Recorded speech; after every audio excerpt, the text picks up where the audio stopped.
Hello, welcome back to LING 201, Introduction to Linguistics. I'm your instructor, Brett C. Nelson, and today we'll be continuing our discussion of linguistic morphology, our second week of morphology. Yeah, Millie, you're excited for morphology. So the readings for today were the second half of our morphology chapter in Contemporary Linguistic Analysis, chapter 4, sections 4 through 6. Announcements for this week. On Thursday, I'll be posting the first assignment for this course to our course website on D2L, and that'll be due the following Friday, the last day before reading week.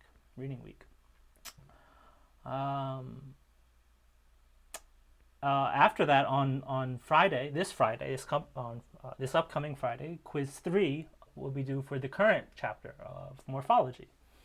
So that'll be due, and some of you have already started working on that, so that's good. So be sure to get that in by the end of the week. Before we start, we'll do another land acknowledgement, however. So we're here learning in the area where the Bow and Elbow Rivers meet in southern Alberta, a place known in Blackfoot as Mohkinstsis, a name now used to refer to the city of Calgary. This land lies within the territory of Treaty 7, which was signed by this land's stewards, representatives of the Blackfoot Confederacy, the Tsuut'ina First Nation, and the Stoney Nakoda. Additionally, this land is home to speakers of Cree and Ktunaxa, as well as members of Métis Nation of Alberta. I'm a newcomer to this land. I come from Wabancha, the land of many tongues at the mouth of the Mississippi, which is the great river of North America. I strive to learn more about the land, its peoples, their languages, and their history every day. And at the University of Calgary, I hope to contribute to and continue a journey of transformation and renewal in our ways of knowing, doing, connecting, and being, all with a spirit of truth and reconciliation for continued shared enjoyment of this beautiful place.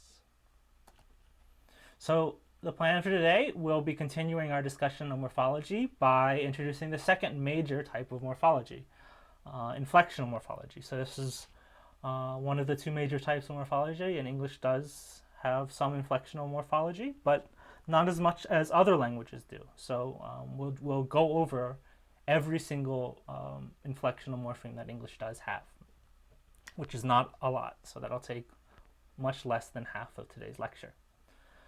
And then having discussed both inflection and derivation, we'll be able to discuss the distinctions between inflection and derivation. So these being the two major types, it'll help to distinguish and highlight the distinctions between inflection and derivation. Then we'll move on to some special cases of inflectional morphology. Inflectional affixes are one way to do inflection, but again, just like we had derivation and compounding being different ways of deriving new words, there are other ways to inflect without adding an affix. And English has some of these as well. After that, we'll survey a few non-affixational morphological processes. So these are just other word building and word forming processes that happen every day when in the production of language. We need we have new ideas that we need new words to express, and so morphology is in play in order to create those new words for us to use. And then we'll end by combining what we know about morphology with what we know about phonology. So this is something I touched on last week with morphophonemics or morphophonology. But here, after having discussed everything we need within morphology, we'll be able to start to solve morphophonological problems. And so look at some data sets as well. So inflectional morphology. So last week we talked about derivational morphology, which was the main goal was to create words that had new meanings distinct from that of the base.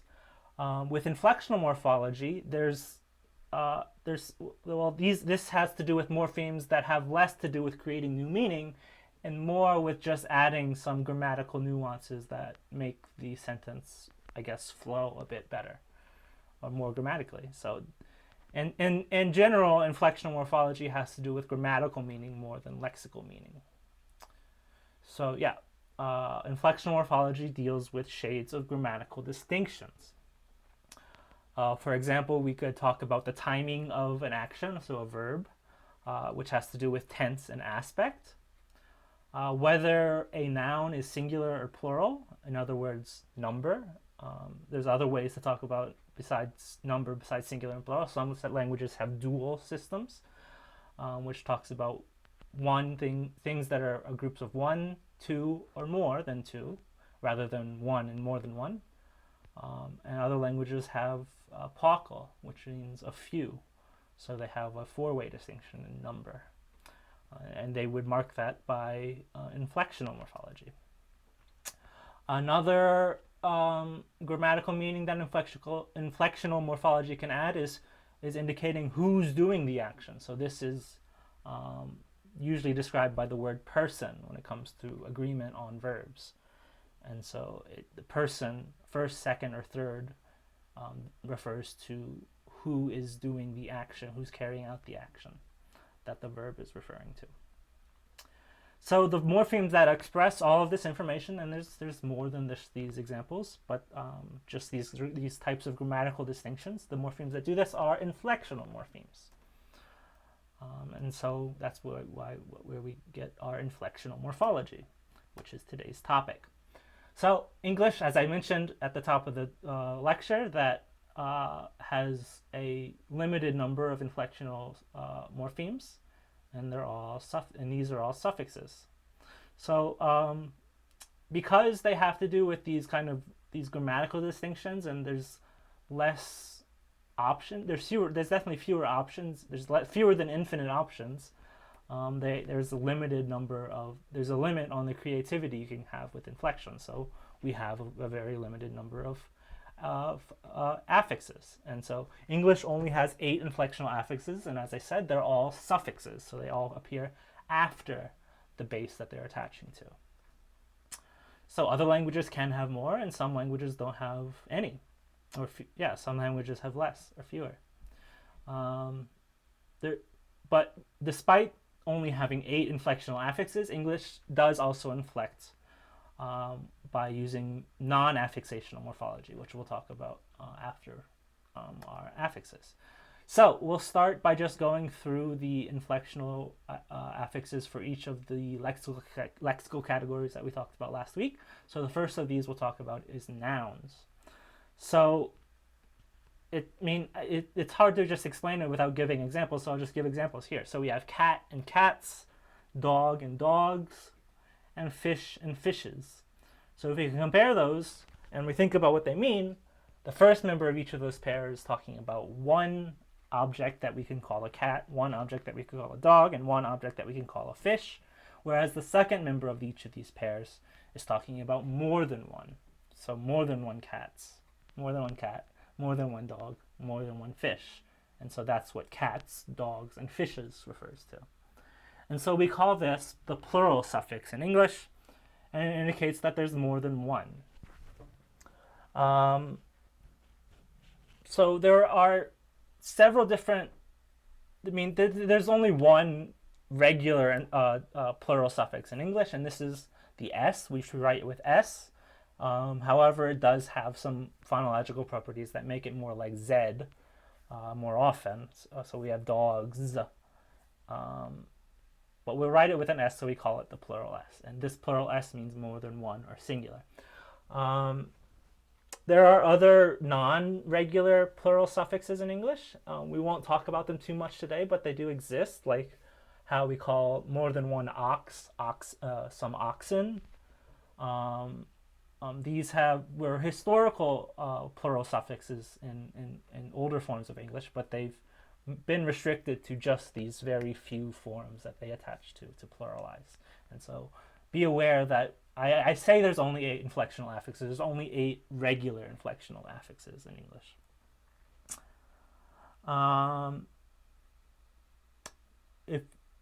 So moving on from that plural S, another inflectional affix that applies to suffixes is the possessive S. So if we can compare woman versus womans and students versus students, the second pair, there's not really a difference you can hear, but it is a difference we write. It just so happens that it already ends in an S, And when you add an S to an S, you just get you get S, which could or couldn't be, it doesn't have to be lengthened. We don't have contrastive length in English, so we don't lengthen it phonetically or phonologically. You could though, phonetically. But we call this the possessive S, and this indicates the ownership or the possession of the noun that it's attaching to. So we have woman, and if we say woman's, we're talking about something that belongs to that or is owned by that woman. If we have the possessive S on students, then we're talking about something that belongs to all of those students. And so similarly, this has the form S, and it has woman's, and it has that phonological or the voicing distinction where if it's attaching to something that ends in a voice sound, it'll be the Z, but if it's attaching to something that ends in a voiceless sound like student or students, it'll become an S. And so that it's similar in its how it has multiple allomorphs depending on the phonology of what it's attaching to, of plural S and possessive S. Both of these have them, that allomorphy.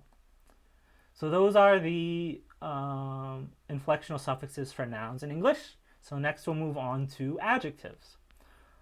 So you might not think of ways might not be quick to think of ways we can inflect adjectives, but once I show you these examples, it will jog your memory. So if you could compare the words fast with faster and fastest, you get you'll have the inflectional suffixes for adjectives.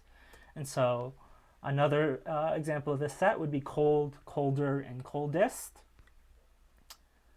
And so this shows us both of the inflectional suffixes for adjectives. The first of these is called the comparative. And so the comparative er, applies to some adjectives in English, but not all. I think we'll talk about that distinction in a bit. And then the second affix that we saw here with these attaches to the third member of or belongs to the third member of each of these sets, with fastest and coldest, and this indicates the most of something. So comparative is the higher degree of more of the property to which the adjective is referring to, whereas the superlative est, it indicates the highest degree or the most, the absolute most of that property to which the adjective is referring to. So these have selectional restrictions. They don't attach to all adjectives. There are other ways to indicate these types of meaning.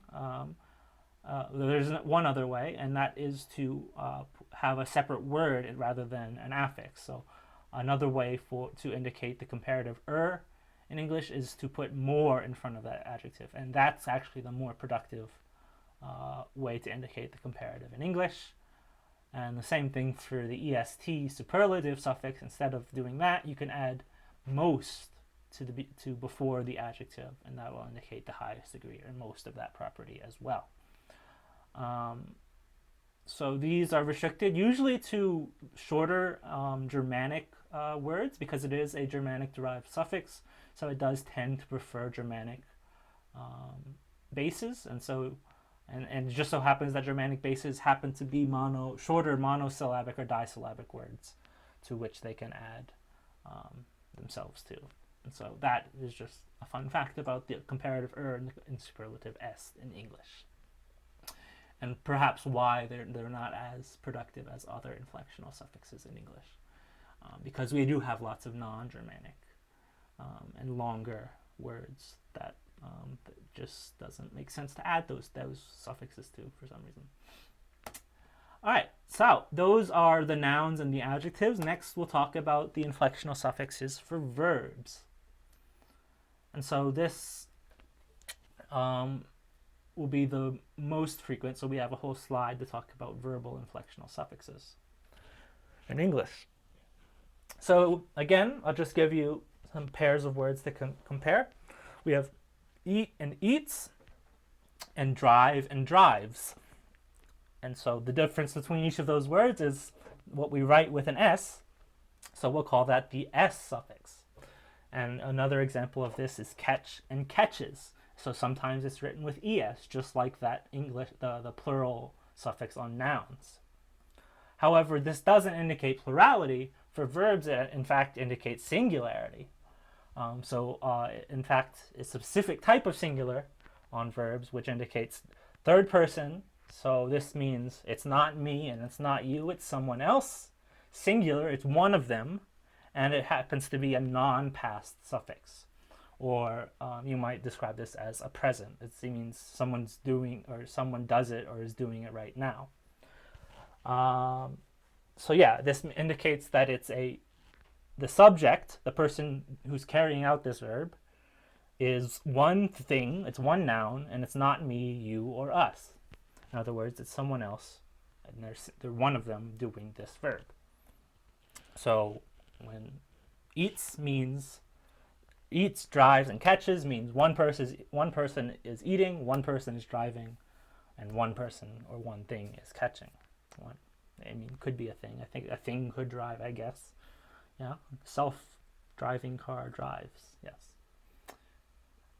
So this is what we call an agreement suffix, and it happens to show agreement with a third-person singular non-past subject. Third-person singular subject doing something that is in the present tense.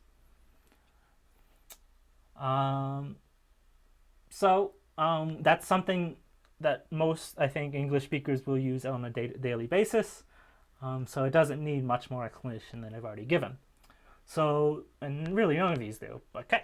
So the next verbal inflectional suffix we have in English is the one shown by these pairs. We have run and running, teach and teaching.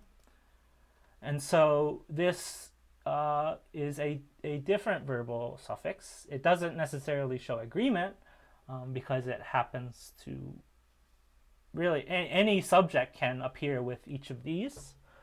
But what it is showing is, however, the progressive aspect. And so this is another way to talk about the timing of a verb.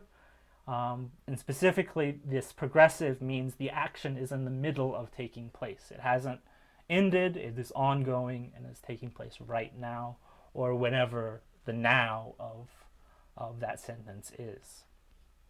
So we call this the progressive ing or ing suffix. And that indicates that someone is actively running right now, or someone is actively teaching right now. I am teaching. So see, we saw that it can appear with a third person for someone is running, or I am teaching, the first person, you are listening, the second person. So it's not restricted, and it doesn't show agreement with a particular type of subject. It just shows that the verb has this progressive aspect. It's in the middle of taking place. So moving on, we have another set of comparison words. We have kick and kicked, call and called. So the difference between those is that ed at the end of each of the second members of those pairs. So we have kick and kicked, and call and called. So again, this is one of the suffixes because it is an obstruent. It's just a single obstruent. It has basically an agreement with the end of each of the words it attaches to match it in voicing. So with kick, we have a voiceless velar stop at the end. So the duh becomes a tuh in kicked. So it becomes voiceless. Whereas L in called, the L in call is voiced. So the D stays voiced in called. And matches the voicing of the L. So whatever it is, you have that voiced alveolar stop being added to indicate past tense. So this indicates that the action took place in the past or before whatever is being talked about, or before the time that the sentence is being spoken or written. So we call this the past ed, because that's usually how it's written.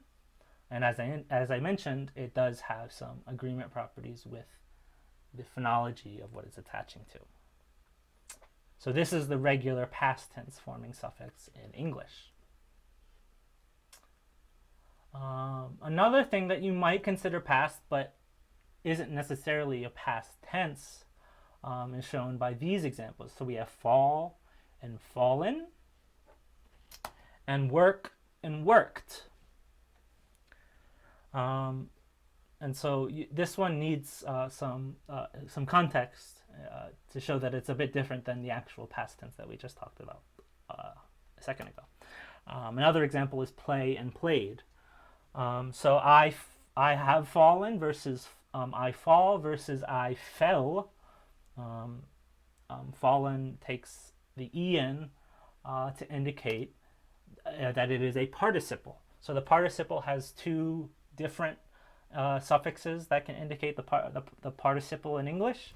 One of these is en, and the other is unfortunately homophonous ed with past tense.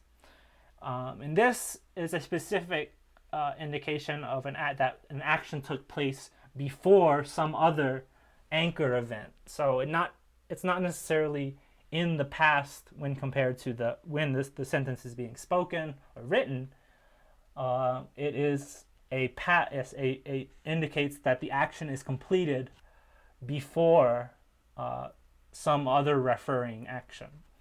And so this can be in the past, it can be in the past, it can be in the present, or it could even be in the future. So this is when you get like things like I will have worked all day while my cats have played.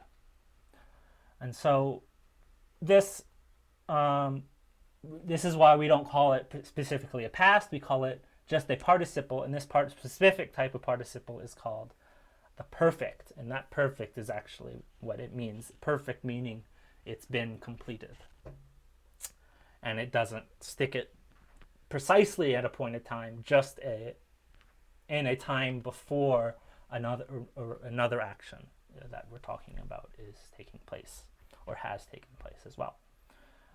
And so we'll call that the past participle or the perfect participle more technically. And so we saw with these examples we have en. Some verbs in English take the en, whereas others take the ed. And even more are irregular. But it really depends on the particular verb, which of the participles it takes, participle forming suffixes it takes. But with those caveats, that is it. Those are all of the regular inflectional suffixes of English. There are other ways to indicate these meanings with other types of morphological processes, which we'll talk about when we're done talking about inflection. But we're not done talking about inflection because we now can compare the differences and contrast the differences between what we talked about last week with derivation and what we've talked about so far today with inflection. So there are several key differences, and it's helpful to distinguish them. The first of these is their effects on the lexical category of what they're attaching to and what they're forming. So inflection never changes the lexical category of the base. It always attaches, pluralizing a noun always attaches, the plural s suffix always attaches to a noun and always forms another noun, just with the added meaning of being plural. Same thing with verbs. The past tense suffix ed always attaches to a verb and forms another verb just with the added meaning of past tense. So inflection doesn't change the lexical category of the base. Here, to draw a tree, we have hospital, we have the plural s. In this case, it would be a z because L is voiced. So we have hospitals. It's forming a noun from a noun. It doesn't change the lexical category. Derivation can, but doesn't always. It can, though, change the lexical category. So if we start with that same base of hospital and add the is suffix, ize, we're attaching this suffix to a noun to form a verb. And so this is changing the lexical category, and so that's a clear sign that it is derivational. However, I don't say that it always does, because it doesn't always change the lexical category. It at least changes the core meaning of, or the meaning in a significant way that's not just a grammatical meaning. So, for example, we have the prefix re. We could attach this to hospitalize, and so we have re-hospitalize. We're forming a verb from a verb. However, the meaning is different in that the first one, hospitalize, is to put in the hospital. The second one is to put in the hospital again, the cause to go to the hospital again. And so that, again, is actually a significant meaning that is not a grammatical meaning, at least in English. So that it is a derivational suffix, or prefix in this case. And so that's another distinction. If it's a prefix, we know that it's derivational in English as well. And that's just a particular thing about English, is that derivation or inflection doesn't take place with prefixes, whereas derivation, again, it's so wide-spanning that it can be prefixal, it can be suffixal, it can change the lexical category, it might not, though. And so derivation is a bit wider in scope, whereas inflection is a bit narrow, especially in its effect on lexical category. There are differences in the order in which we can attach or affix our inflectional and derivational affixes. And so inflection cannot apply before any other derivational affix. So what this means is that once you've started adding inflectional affixes, you can't add any derivational affixes. Inflection has to be the furthest thing from the root, whereas derivation has to be closer to the actual roots. And so this means that derivation must apply before any inflectional affix does. And once you start adding inflection, then you're stuck. You have to either end the morphology or just keep adding inflectional affixes, which you're going to be quite limited, especially in English. So to show this, we have king, the root king, and we're deriving another noun from it with the dum affix, and so we get kingdom, something the king rules over. And then we have the plural s suffix, in this case a z, because the m is voiced, so kingdoms. Here we have plural, the multiple things that kings rule over. However, if you were to add the inflectional plural s suffix, again voiced here because ng is voiced, you'd have kings, which you can do, but you can't then add a derivational suffix. So kings, plural kings, you could have multiple kings, but you can't have kingsdom because of the rules against adding derivation after you've inflected the word. So once you've inflected the word in English, you cannot further derive it. And so kingsdom is not a word. So we'll throw that tree out. Another difference between inflection and derivation is the relative productivity. So productivity refers to the ability, the relative ability to combine freely with many different bases. And so things that are more productive are able to attach, affixes that are more productive are allowed to attach to many different bases, many different types of bases, many different types of words, many different phonological types as well. So productivity can be impacted by any of these things, and so you could be more or less productive depending on the specifics of that affix and the roots, the bases. So inflectional affixes tend to be more productive than derivational. Not always. As we mentioned, there are some restrictions on some of the productivity of especially the adjectival inflectional affixes. But outside of that, really inflectional affixes are much more productive. They're less restricted than the derivational affixes. that, yeah, again, the caveat being that inflection does have some irregular forms to them. So we saw this with smoother and taller. These are, you're adding the inflectional comparative suffix in English, but it doesn't apply to a similar looking suffix. However, it happens to be derivational with the en verb forming suffix that attaches to adjectives. You have smoothen, but you don't have tallen because of the phonological restrictions that doesn't allow n to attach to monosyllable.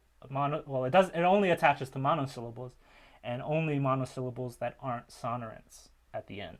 And tall ends in an L. L is a sonorant, and so tall n is not a allowed derivation in English. So that's a restrictional property of this derivational affix, and so derivational affixes tend to have lots of these restrictions on their productivity, whereas inflectional affixes, ing is probably the most regular inflectional and most regular affix in English. It attaches to verbs and doesn't change the sound, and it doesn't change the sound. You could, I mean, others, you might have variation across speakers, but ing attaches to pretty much, yes, it does attach to any verb, and so it is 100% productive in that you can attach ing to any verb as an inflectional suffix. And the fourth difference between inflection and derivation is the transparency of their meanings. Because inflection is a bit limited in the types of meaning it can add, it tends to be a bit more transparent and straightforward in the meaning that that the inflectional affixes contributed. So plural s always means more than one of the noun. You can predict that when you're adding an s, a plural s, to a noun, what you're meaning by doing that is that there's more than one of this noun. The same thing for past ed. If it is the past ed and not the participle ed, when it's attaching to the verb, it always means that that verb was done in the past. Contrast this with the derivational affixes. You have less predictable, sometimes random, or less predictable, or just leave it with that. Less predictable outcomes with the meanings that they produce. And this is because you're significantly changing the meaning. You can have, and there's infinite possibilities, and so you're going to fill those infinite possibilities with unpredictable outcomes.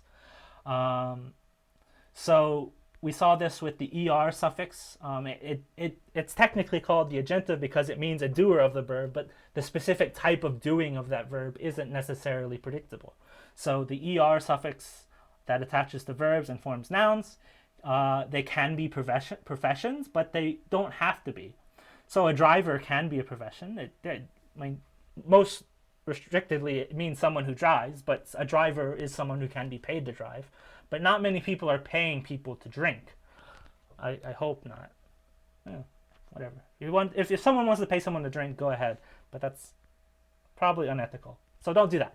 Anyway, a drinker is not necessarily a profession, whereas a driver is probably an acceptable profession. And so the er suffix that forms verbs from nouns can vary in whether it means that it is an actual profession. Another less predictable outcome forming from a derivational affix is with the re prefix. So this re prefix, which usually means to do again, to do that verb again. You're attaching to a verb to form another verb. However, it doesn't always mean to do that verb again. So we have a verb like rewrite, and so that means to write again, but recall doesn't necessarily mean to call again. It could mean to call back, to undo that calling, or, in a really out there meaning, not out there, it's a very, very acceptable English verb. We have like recall as like a synonym for remember. Do you recall that? And that is even more out there than to do again or to undo. I guess it's calling to your attention, so maybe that does mean to do again. But if in that,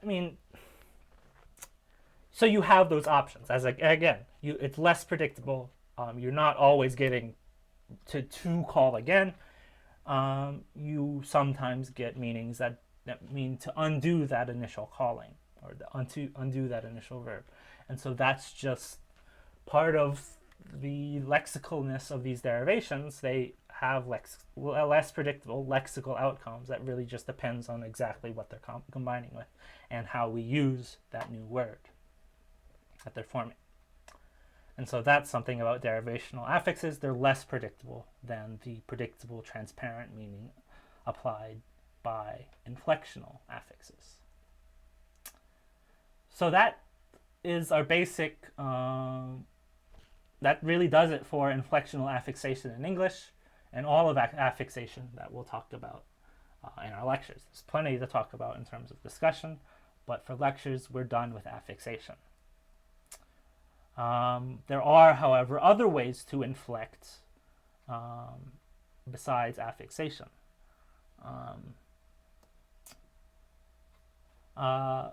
And ways that English doesn't typically do in terms of its inflection and marking these meanings. And so one of these is case marking.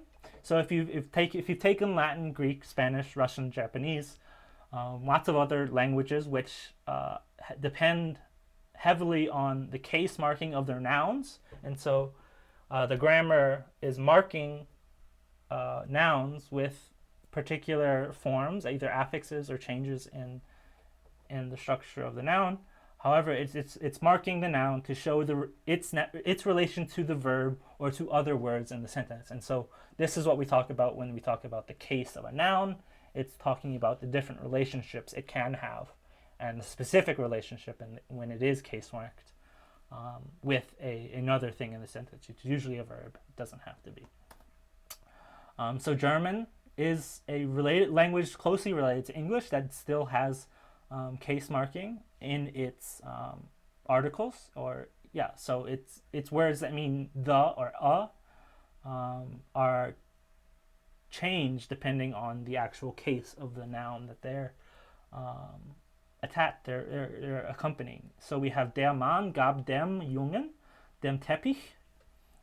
So the man gave the boy the carpet. And so each of those bolded words there, der, dem, and den, it can be translated to English as the. However, they are different forms that are changing to mark the case of the noun within the sentence. So der Mann is the subject, gab dem Jungen. The boy is the recipient, the person who gets the action of the giving, the verb, and then Teppich, the carpet is being given, so it gets a different case of the word the. And so that's one way inflection can occur as well. So does English do this at all? Does it have words that change depending on their relationship or role within a sentence? Yes. We have this in a very restricted set of words in English, and these are our pronouns. So subject versus object and versus possessive pronouns. So we have sets at various different words. We have I, me, and my to indicate subject, object, possessive in first person singular. Then we have she, her, her, or he, him, his. So these are all different cases that are marked by the pronouns, and those are the only places that most English speakers are still marking the case with the pronouns. Another thing inflection can do, but English typically doesn't, except in the one verbal agreement suffix we saw with the third person singular s, is to mark verbs and adjectives to show their correspondence with the nouns. So English only does it with third person singular verbs. However, it can do it with languages can do this to mark other types of meaning of agreement, but it can also mark adjectives. So this is very common in Romance language, which have grammatical gender, to mark gender agreement across the sentence. I mean, anything that corresponds with the noun, which has a set gender, can change to mark its agreement. So the adjectives in this sentence, las camisetas negras están limpias, all of those as's at the ends of words are agreement with the las camisetas being a plural feminine noun. And so we have las, negras, and limpias agreeing with that plurality and the gender of that noun. Furthermore, you have the están marking third person singular or third person plural agreement with the subject, las camisetas negras. So the form of the verb changes as well with different affixes. So where does English do this? Yeah, just with that third person singular. That's the only type of agreement we have that attaches to verbs only to mark agreement with their subjects. So that is the end of affixes completely. We ended affixes with English, and that does it for affixes in other languages that we might come across. But that affixes don't have to do all the inflectional work in the language, just like we saw with English compounding, where we're not using affixes to change meaning. You're using two bases, sometimes two roots, and putting them together to form a new word. In this case, we're going to be doing different things with the morphology to indicate types of inflectional meaning that we just saw. So there are other ways to construct new words without doing any of the things we've seen so far. English has a lot of these, but it doesn't have all of the different ways. Like, obviously, a language doesn't ever have all of the different possibilities that are possible in doing a certain action. But we'll talk about many of the different non-affixational inflectional morphology. So sometimes grammatical information is expressed by changing the form of part of the word. And so this happens a lot in English. It's one of those that happens a lot. It used to be a regular process. It's less regular now. And so now we call them irregular verbs because they do things differently than the regular process of adding an inflectional affix. And so these in English are called strong verbs when it's happening to indicate past tense. So we have sing and sang, write and wrote, and stand versus stood. So vowels that change, the vowel changes within these verbs to indicate that there's a change in grammatical meaning. In other words, this vowel change serves as an inflection. And this type of internal change within the word is when it happens to change the vowel is called ablaut. So that's just the word for internal changes that change vowels to indicate inflectional differences.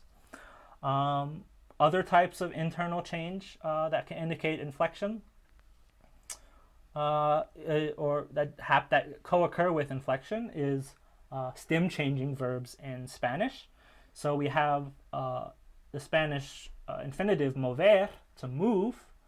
However, when we have it in third person singular, it moves. The stem changes from move to mueve. So this accompanies that inflection for third person singular. You're changing that vowel into a diphthong in this case in Spanish. So those are called stem changing, and that's another type of internal changes to indicate inflection. Another thing, returning to Germanic, English does it, but specifically German, we have the umlaut process for indicating plurality in nouns. Do I have an example here? No, I don't. So an example of this would be Apfel being the word for apple, but Äpfel, so the change in that first vowel, Äpfeln, indicates the plurality, helps indicate the plurality of that noun, I mean from apple to apples. And so this is called specifically umlaut. You're changing from a back vowel to a front vowel. That's what umlaut means. And that's what the two dots, the umlauts in German, are indicating, is that the vowel, that symbol that's there, is actually fronted. It's a front vowel instead of that central or back vowel, and that is typically going to be accompanying a change in meaning from singular and plural. Not always, but it does, and we call that process umlaut specifically. English used to do this, so this is why we have the change from foot to feet. So to e is a change from the back vowel to a front vowel. We have the high back vowel versus the high front vowel, and that was occurring because of umlaut as well. And so we, from foot to feet, it happens with that umlaut process happens with some nouns in English to indicate plurality. It's a very restricted set. That's why it's part of this irregular internal change. So those are our internal changes, where parts within the word are changing to indicate a change in meaning. But sometimes the entire word would change, and this is called suppletion. So English has a few of these as well. So all of the forms of be are suppletive, and you change most of them, except for really ben. All of the other forms of be are completely different than be in e. You have is, are, was, and were, and so all of those look nothing like be, and so they're suppletive forms to indicate different grammatical meanings of the word be. Another example for this is good, better, best, bad, worse, worst. And so these are suppletive forms of the adjective good and bad that look nothing like the good and bad, and they look like other words because you're taking another word to completely supplant the initial word in its other grammatical forms. This happens a lot with these very common words. So have does it in English as well. Have versus had. It's not halved. So be and have, good and bad, tend to do this in languages of the world. They're suppletive. Avoir is the French word for to have, whereas the past tense form of avoir, rather than having a regular suffix, regular change in the suffix to mean to had, you get had. So it looks nothing like avoir. There's no v, there's no o. You just change it out completely for a new word, and that's another example of suppletion. So moving outside of things that happen in English, we have reduplication. Some language express grammatical information or other meaning differences by repeating a word or part of the word. And so this repetition or reduplication, it refers to that process. This is very common in Austronesian languages of Southeast Asia and the Pacific Islands. So Tagalog is an example of an Austronesian language which uses reduplication to indicate grammatical meaning. And so the future tense in Tagalog is indicated by reduplication. So we have the word meaning run, takbo, to say will run is tatakbo. So you're reduplicating that initial ta to indicate that future tense. Another Filipino language is Ilocano, another Austronesian language as well. It indicates plurality by also reduplicating part of the word. So we have the word ima to mean hand, but to say hands, which we mark by just adding the suffix, they reduplicate the beginning of that word imima to mean hands. So you can really indicate any grammatical information with reduplication. It depends on what the language is doing. Back here in North and I guess Central America, technically North America, I guess, north of Panama, is Kaqchikel, the Mayan language. It fully reduplicates adjectives to indicate a meaning of very. So we have the word kof to mean hard, but if you say kof kof, it means very hard. or very strong. And so this is what we call full reduplication, because it takes all of the phonological material of that word and says it twice to mean something new in terms of its meaning. There's also partial reduplication, and so this is a specific to some of its verbs, where you take just the vowel, basically, of the root, boich to boyul, and then you could also take just the consonant. So then you have boyu becoming boyubik. And depending on the actual specific consonant and vowel, you'll get different vowels and consonants with those suffixes. So those suffixes aren't always ul and ubik. They'll change with whichever the vowel and initial consonant of the root they're attaching to is.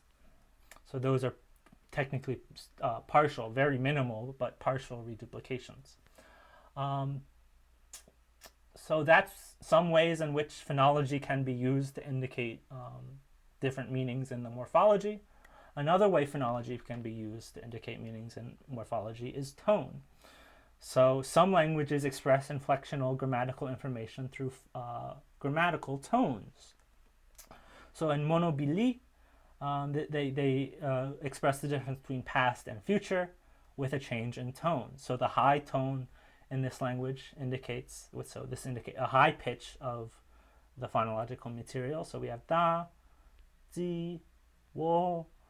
Each of those indicates past tense of so spanked, ate, killed. Those are all past in English as well, but with the suffix to mean past. However, if you change each of those high tones into low tones, you get future tense. So you have da, zi, wo. And so that change in tone changes those words and how we translate them from past tense into future tense. So you get will spank, will eat, will kill. So that's something that can be used to indicate changes in grammatical meaning, tone. Moving back into North America, we have Tlatepusco Chinantepec. Back to the Americas, at least. Here we have a word, hu, which means bend, but depending on the different combinations of the tones that you can put on that single syllable, you can get I bent, we bent, you bent, they bent, I bend, we bend, you bend, they bend, I would bend, he would bend, you would bend, they would bend. So you have 12 different meanings that depend on if you're saying who. I'm just guessing it. I don't have all of the tones listed here, but depending on the relative pitch when you're pronouncing that who syllable, that word, you get different meanings depending on those differences in tone. So that's another way tone can affect meaning. So those are some ways to inflect. Here we're going to start just building other words and just manipulating words in other ways. And so that's what the rest of this lecture will be on. So in English, some words have a meaning, and they also act with that meaning as a shortened version of themselves when attached to other words. Because they're shortened, this means for these specific words that they can't stand on their own. And when this happens, we have these full lexical words which are bound, and this we call clitics. And so this process of turning lexically free lexical words with their own meanings that can stand on their own, but shortening them and then making them forced to be attached to something else, a process of cliticization, making them become clitics. So this happens with am, an irregular form of the word be. Am becomes m when it attaches really only to I am becomes I'm. The m at the end is the clitic form of am. See this with is becoming s when it attaches at the end of its noun or its subject. So this is the irregular form of be for third person singular. It shortens, you lose that I, and you just get s or z, and we write it with that apostrophe s. It doesn't mean possessive in this case, it means the cliticized form of is. And so usually we call these things contractions, but they're technically different types of clitics, specifically types of clitics. Another example is the irregular form of br becoming r, and we write that with apostrophe re, and it's attaching to its subject to be the cliticized form, the bound form of the be verb in that case. And so these are all different clitics in English. Other languages use cliticization in other ways. So in Romance languages like Spanish and French, we have object pronouns. So instead of using a kind of independent word which refers to the object of a verb, we have meaningful morphemes that must always be attached to the verb. So instead of being independent, they're free. There's other ways to talk about object pronouns without being independent words, but in Romance languages, when they're attached, they have a different form and they are clitics. So in French, this is the form of je t'aime, the t apostrophe in t'aime is the cliticized form that attaches to words beginning in a vowel. And so that t the t is cliticized form of te, and it means you. I love you is je t'aime. Je le connais, I know him. These forms can't appear on their own. They must always be either before or after the verb. And so because they're bound to that verb, they're clitics. But they have these really full, rich meanings. Te quiero, I love you in Spanish, or lo conozco, I know him. They're cliticized because they do have independent forms. Conozco a él would be another way to talk about another way to say that same thing, however, with the full meaning with the pronoun él instead of the cliticized form of that pronoun, lo conozco.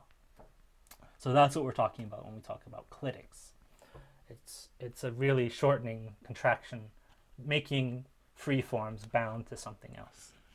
That's the key meaning of clitic. Another morphological process that we do in English is forming new words without doing anything to them. We're just putting them in a context that they would have to change their lexical category. And what we call this change in lexical category without adding an affix, conversion. And so this happens with these sentences. Did you know that you can verb a noun or noun a verb? Sometimes it helps to pretty up your sentences by verbing adjectives. Just give a good think about it. So each of these, the underlying forms here, verb, pretty, verbing, think, have been converted. Verb is a noun, but I've used it here as a verb. Pretty is an adjective, but I've used it here as a verb. Verb, again, is a noun, but I've used it here as a verb. And think is usually a verb, but I've used it here as a noun. So this change in lexical category, we haven't added any affixes, but we've put them in contexts where they have to be another lexical category. And this is the process of conversion. It's also called zero derivation because you're forming new lexical different lexical categories from bases by adding a zero to them. And so that's how we can analyze this, is a zero, meaning change this to a different category. So that's why it's called zero derivation. But the book calls it conversion because you're simply converting one lexical category into another, a member of one lexical category into another. And so that's conversion. And it's usually done with the help of context. So the context in a sentence usually helps coerce that correct meaning that can be understood by listeners and readers. And so sometimes this is associated with stress shift with longer words. So you have contest, the contest, present, the present. So this just, in order to match the prosody, the stress mapping of verbs, we shift the stress to the end. When it's a verb, when it's a noun, it can stay or it shifts to the beginning. So contest, the contest, present, the present. That happens as a result of these conversions, just to match the prosodic rules for those categories. So moving on to a different type of, and we're just going to have a quick survey of these. These are things that you do on a daily basis. You might not even realize it, but now you might be able to realize it, and you'll be able to put a name to it. So another morphological process that English does is by forms new words by clipping bits out of others. So it takes some bits, and we'll see some examples here, and it takes just a shortening, you could call it a shortening, of a longer word to make a short word. So we have, this happened in forming the word zoo from zoological. So zoological means referring to animals, and so the zoo is a place that has animals. Another example of this is fan. Like a sports fan is actually a shortened form, a clipped form of fanatic. So a fan is just a fanatic. It might go on to have a different meaning, but this is how these words formed, as just clippings, clipped versions of longer forms. Same thing with vet from veterinarian. The meaning hasn't changed at all with this. A vet is a veterinarian, but that's how we get the shortening, which means an animal doctor, from vet from veterinarian. So this also happens with names. So that's how we get Mike and Mikey from Michael, and Liz and Lizzie from Elizabeth. We do this all the time with names. And so we also call these nicknames, and when they're specifically shortening or clipped versions of the names, then we call them clippings. These are also called hypochoristic, and that just means shortening. Hypo meaning under. Yeah, so that's a type of clipping as well. Another related process that English does, other languages do as well, is blending. So this is where you take part of one word and part of another, put them together to form a new word. So this is how we get email from electronic mail, and froyo from frozen yogurt. And for frozen yogurt, you take the initial syllable from each of them, and you get froyo, frozen yogurt. So Japanese does this a lot as well, and this is how they formed the word karaoke, from kara, meaning empty, and oke, meaning orchestra. So they took the ka and the kara, the whole word kara, from empty, and just added it to the initial part of orchestra, until you get karaoke in Japanese. So languages can do this, and it's all fun, very fun way to form new words from already existing words.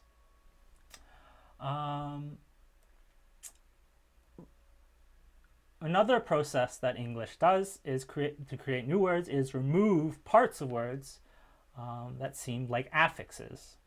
And so these we call back formation, because you're actually forming new words as like an analogy to other prefixes or suffixes, but aren't so you're just kind of removing what you think is a prefix or a suffix, but in actuality, that unprefixed or unsuffixed word never existed on its own before. And so this is called a back formation.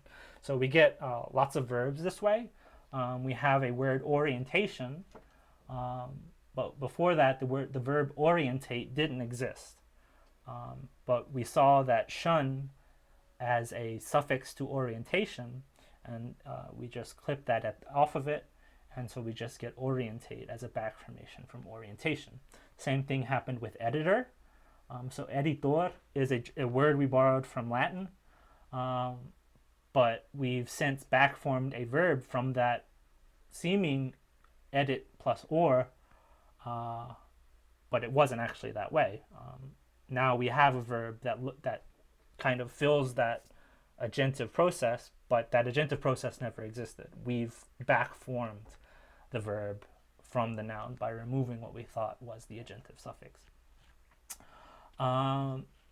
Euthanize came about this way as well. So euthanasia refers to an act of um, ending something's life or someone's life. But we didn't really have a verb for it, so we just changed the suffix, what we thought was a suffix in Asia, to eyes to get euthanize from euthanasia. So we just reinterpreted that euthan as a root that we can add a different suffix to get a different word. It wasn't the case, so we in fact just backformed it and adopted this into regular use in English. So that's a very common process of backformation in English. Similar to this process, you're just forming words from other words, is the process of acronyms. So acronyms are where you take the initial sounds of words in a phrase to create a new, shorter word. So this happens often in English. You have something like UNICEF from the United Nations International Children's Emergency Fund, or YOLO from You Only Live Once, or what we call for the school that this course is being taught in, the School of Languages, Linguistics, Literatures, and Cultures. We're taking the initial sound from each of those and forming a word that we spell SLLC. You could say it like that, or you could say slick. And so we do call it SLIC to talk about the School of Languages, Linguistics, Literatures, and Cultures. And so that is acronym. This is different, but very similar to a process of initialisms. So initialisms are just like acronyms in that they take initial parts of words of a phrase. However, instead of taking the initial sounds and forming a word, you just say the actual letter in the writing system. So this is how we got USA from the United States of America, and the EU from European Union, and the U of C from University of Calgary. You're not actually saying UK for UC. You're not saying from European Union. You're not saying USA for United States. You're just saying the letter as we pronounce it when referring to the actual letter within the English orthography. So this is different because you're taking the initial letter versus the initial sound, which is taken in acronyms.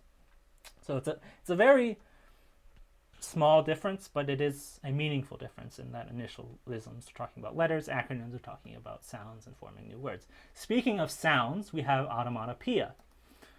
You can even create a word by just mocking a non-speech sound that exists in the world. You hear a sound like buzz, like a bee or a fly flying around your ear. It sounds like a buzz. So we have a word for that now, buzz. Chirp, chirp, so birds singing. We refer to with something that chirp, chirp, chirp, chirp, chirp is a chirp. When I slam something on my desk, I could say I banged my mouse on my desk. I hope I didn't break it. And so this is just a process of listening to our environment and saying, okay, this is what we can make a word that sounds like it and refer to that sound with that word. So buzz, chirp, bang are all onomatopoeia. This is a somewhat arbitrary process. Languages can differ on it.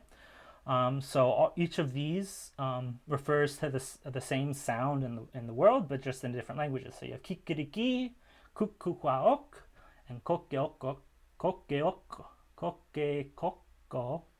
all being, and then cock-a-doodle-doo in English, all being the sounds that a rooster makes. So this is, the languages differed in just the actual word they made from it. So Spanish went with kikiriki, Tagalog went with kukukwaok, and Japanese went with kokeoko. Whereas English went with cock-a-doodle-doo, which actually looks weird compared to the rest of these. Because where's that doodle-doo coming from? English is just being English, and just it's arbitrary in these formations of onomatopoeia. And I'm sure you could think of some other onomatopoeia and bring them for discussion when we have time for discussion. So I am running through these, and we have 3 more slides. And so anytime you're forming a new word and adopting it into more common usage, this is a process that can happen by any speaker of a language. And we call this process coinage. It's up to that, once the adoption of Well, the formation and the adoption are two different processes. When they come together, it's called coinage. So speakers can be creative, but it's up to the rest of the speech community to collectively decide whether to reject that new word or to adopt and coin it into a wider usage. And so this happens with brand names. So a lot of brand names end in on. So we have Dacron, Teflon. And so what we've I guess decide as a capitalist society is that this on suffix gives a vaguely scientific meaning to when it's attached to some brand name. So Dacron, Teflon. Similarly, we have smell-o-vision. So we took the end of a vision from television and added it to smell. And so you get something, you're transmitting smells across space rather than audio and video. I don't know. That's so. This is we've coined that into wider usage beyond just referring to a particular brand. We also have matic being applied from. We took the end of the word automatic and applied it to words like washomatic, hydromatic, oilomatic.